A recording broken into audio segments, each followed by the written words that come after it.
Political analyst Peter Wickham commented on rumors that there is a vested interest among the leadership of the federal government for the Nevis Reformation Party (NRP) to win the Nevis Island elections at the expense of the incumbent Concerned Citizens Movement, the CCM.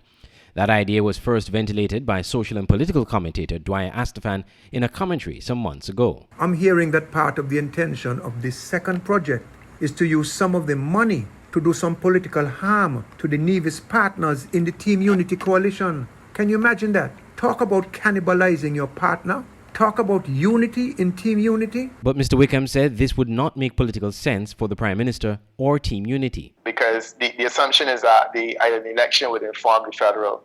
And if the NRP were to gain ascendancy at the local level, it could mean that they're also likely to gain ascendancy at the federal level. Which means that Brantley is left with less than 3 seats, which is something that could necessarily play positively in relation to the mainland. The influence that the NRP could have is reasonable to assume, but I am not thoroughly convinced that if you are looking at the potential option, which is the NRP coalition, let's say with PLP, my sense is that it's not going to deliver materially enough seats in order to make it a viable option in terms of government. I've heard the rumor. I would want to believe it's not true.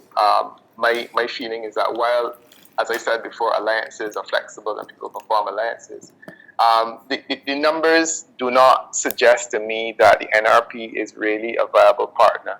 My thing is, if you have a partnership now with the main force in Nevis, and it appears as though that force is relatively well solidified, I think it is in more of your interest to heal those relationships with that force. With a flare-up of discontent among coalition partners in the Team Unity government, some commentators have zeroed in on the disagreement between Premier Mark Brantley and Prime Minister Timothy Harris on a number of issues, most notably the share of citizenship by investment revenue for Nevis, which Mr. Brantley has repeatedly said is far below what Nevis is supposed to receive. The full interview with Mr. Wickham can be found on the Voice of the Caribbean Radio's website, www.voiceofthecaribbean.net, in the Shows on Demand section. I'm Andre Huey for SKN Newsline.